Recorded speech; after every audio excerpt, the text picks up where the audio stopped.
Everybody say, shift. Happens.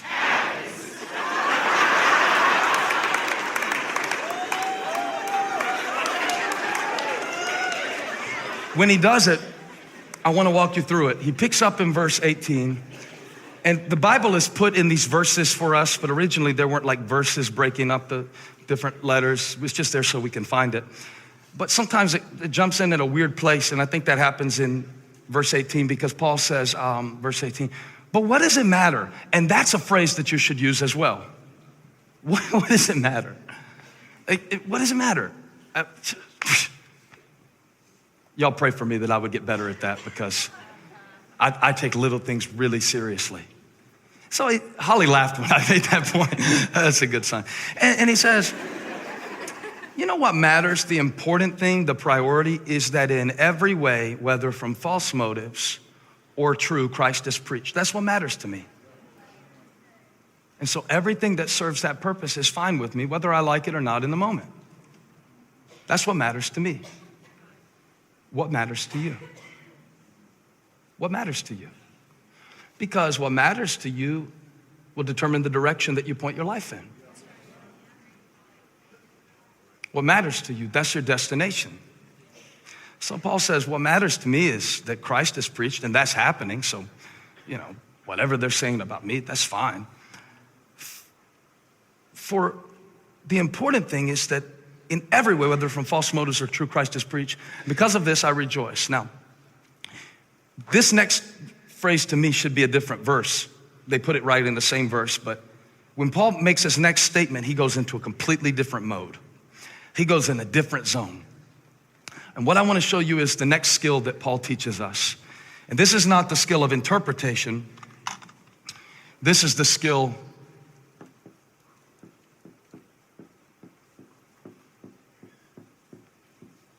come on, say it when you got it. Anticipation. Feels like Wheel of Fortune up in here today. Trying to buy a vowel, figure out what I'm writing on this board. He shifts and he says, now that I've given you my interpretation of what has happened, let me give you my anticipation of what? Say it. Of what happened. And on one level, Paul says, I don't know. They might kill me. I might live. I'm not sure about that part. But I want you to notice the frame of mind and the state of consciousness that Paul engages over these 10 verses, starting with 18b, where I read to you where he said, yes, and I will continue to rejoice. He uses the word will. He's shifting now. I've spent enough time talking to you about what happened. That's over. Can't control it. Can't do anything about it, okay? I've acknowledged it. I've interpreted it. That's that. Now I'm moving forward. Now I want to tell you what will happen. And I want us to do an exercise, okay, on every campus. So this is for those of you at Butler High School or Matthews campus, temporarily homeless. This is for our Uptown location. This is for Weddington. This is for University City. This is for Lake Norman. This is even for those in Raleigh, North Carolina and Toronto, Canada who had record attendance last weekend. I want all of you, whether you're good at math or not, I want you to count with me the number of times that the word will is used in these 10 verses that start in verse 18. There's the first one. You already got it. So put your hand up. It's one. He said, I will continue to rejoice. Count out loud. That's one. Next verse. For I know, he's confident about this, that through your prayers and God's provision of the Spirit of Jesus Christ, what has happened to me will turn out for my deliverance. I eagerly expect and hope that I in no way be ashamed, but have sufficient courage so that now, as always, Christ be exalted in my body, whether by life or by death. I don't know what, but I know why. And so for me to live is Christ and to die is gain. If I'm to go on living in the body, this mean fruitful labor for me. Yet what shall I choose? I do not know. I'm torn between the two. I desire to depart and be with Christ. Wouldn't have to put up with anything anymore. Be a lot better if I was in heaven. But it's more necessary that I remain in the body for you. Convinced of this, I know that I remain and I continue with all of you for your progress. Maybe sometimes our life is meant to be more about somebody else's progress than our own.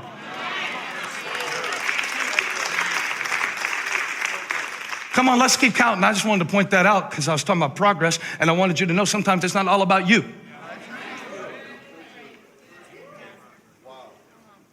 So that through my being with you again, you're boasting in Christ Jesus. Abound on account of me, whatever happens. Whatever happens. Conduct yourselves in a manner worthy of the gospel of Christ, and when I come see you, I want to hear about you in my absence. I will know that you stand firm in one spirit. Now, only about 3 of you counted with me through the whole time. But if you counted 10, you counted right. 10 verses and 10 times. He doesn't say has. He says will. He doesn't say maybe. He says will. Why? Because he has an eager expectation. Did you see it in verse 20? And this is what we need, okay? He said, I eagerly expect and hope. How many are enjoying the Bible lesson today?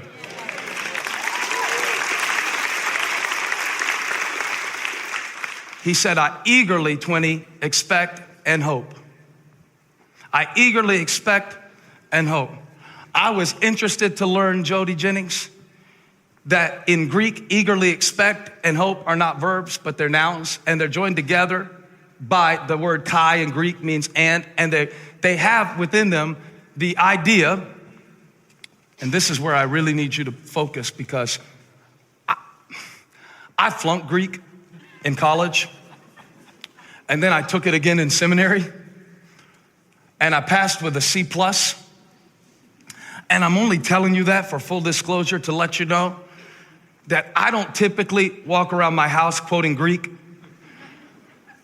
But when I saw this in the text, it was worth bringing out because when Paul says, I eagerly expect, he uses a word, here's what's crazy, that has never been used before. He made up his own word to describe the kind of hope that you have to survive in a situation where there seems to be no way out.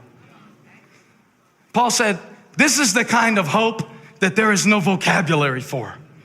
So Paul had to take 3 words and put them together to make a new word to describe the kind of hope that can make you look at your kid on drugs and your husband acting crazy and your money low and your emotions a wreck and say, I still have an expectation and I still have a hope.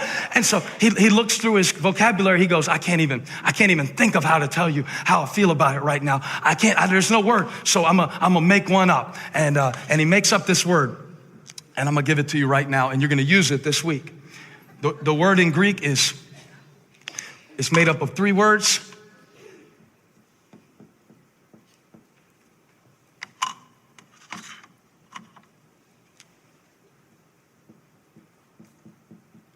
Come on, let's say it together on the count of 3. 1, 2, 3.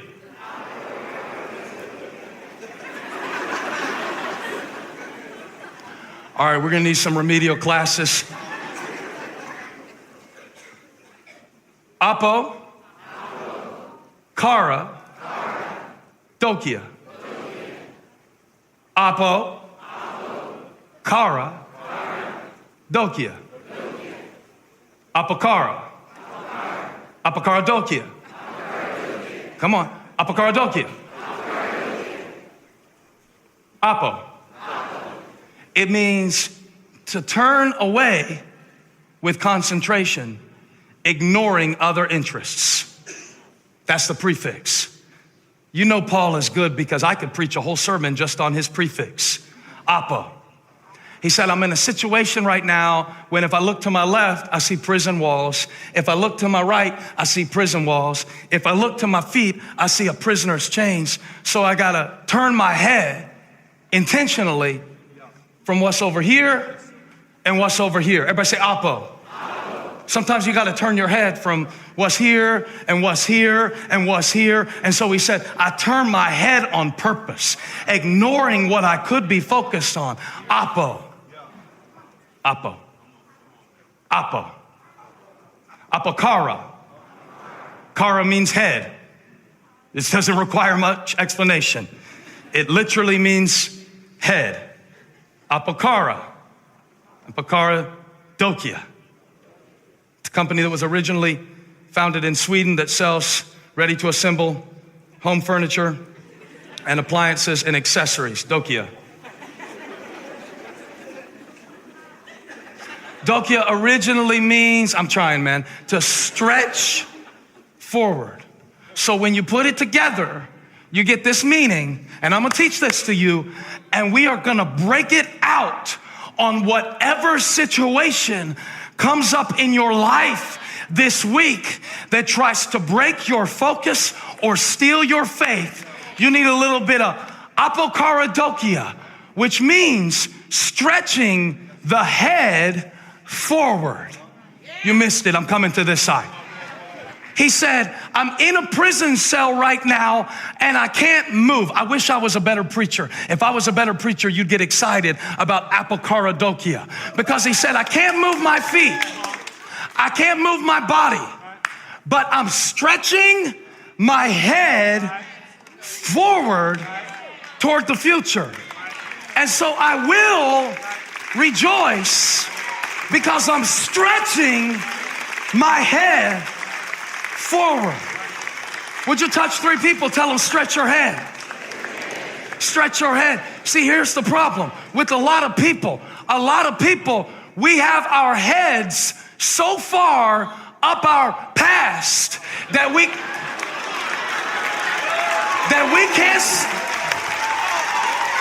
can't see our future. But God brought you to church today to get your head out your past and give you a little apokaradokia faith, an eager expectation. I'm stretching my head toward what's next. I'm not stuck in what was. I'm not worried about what's gonna be. I'm stretching my head toward Monday.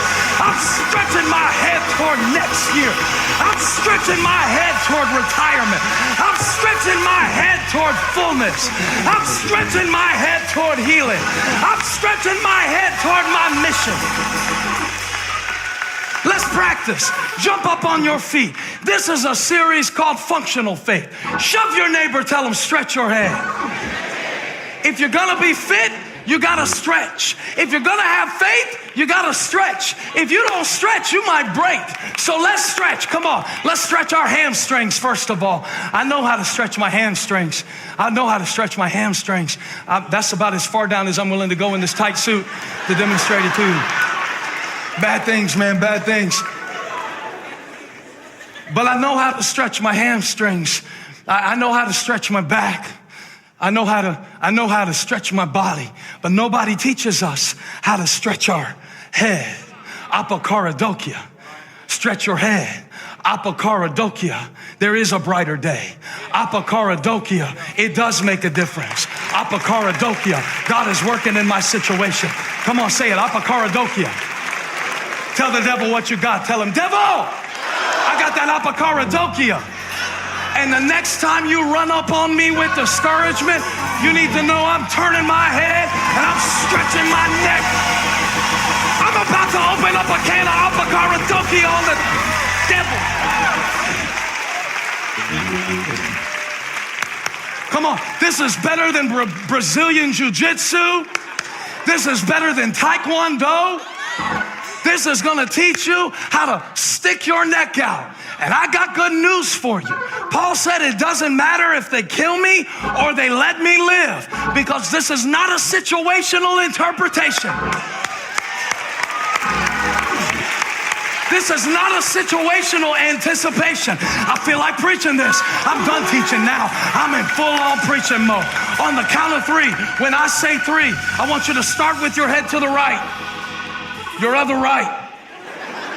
And when I say 3, I want you to turn your head, and it's symbolic of all of the distractions that aren't going to distract you this week, and all of the cynicism that you're not even going to pay any attention to this week.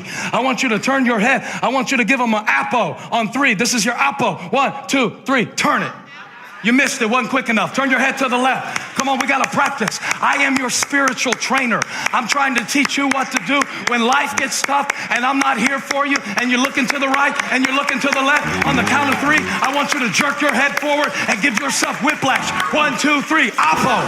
Do it again, head to the right. You're looking at that person, trying to see what they think of you, looking at that situation, trying to see how it's gonna turn out. But on the count of 3, we got some oppo for the devil. On the count of 3, turn your head, shout oppo. 1, 2, 3. That's the first step. Now we need the dokia. Everybody say dokia.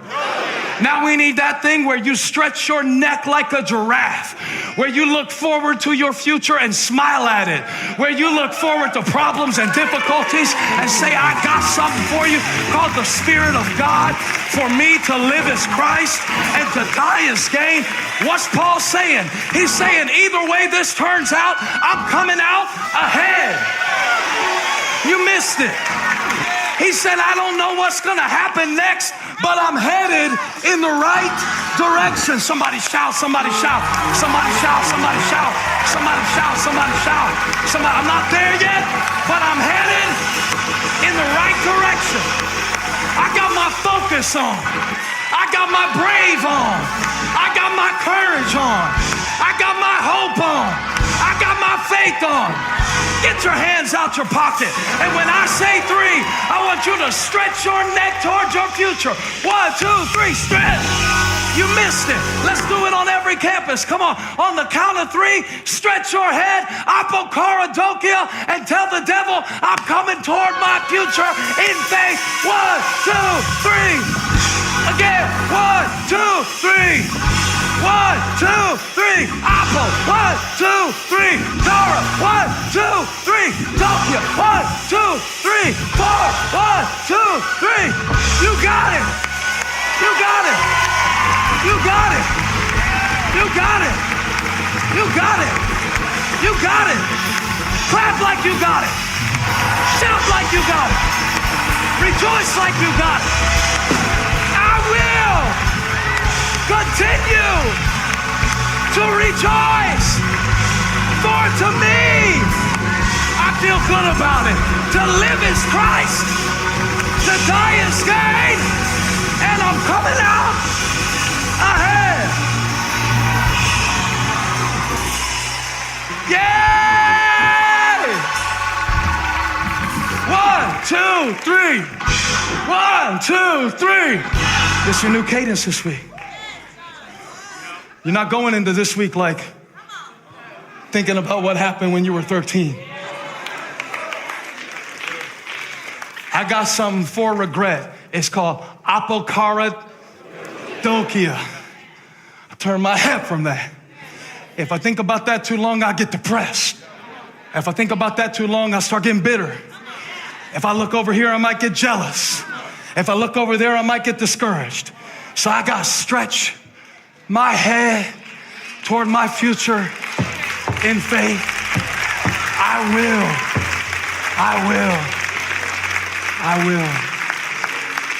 will rejoice.